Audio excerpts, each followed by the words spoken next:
This is the flood control project done in the city of Manila 2022, 2023, 2024, and 2025, amounting to more or less 14 billion done in Manila. So most of it finished already.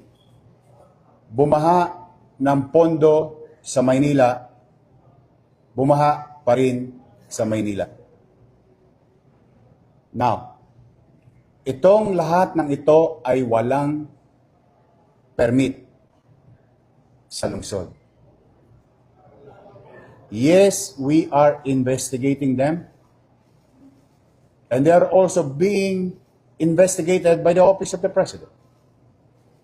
But that is the thing of the past.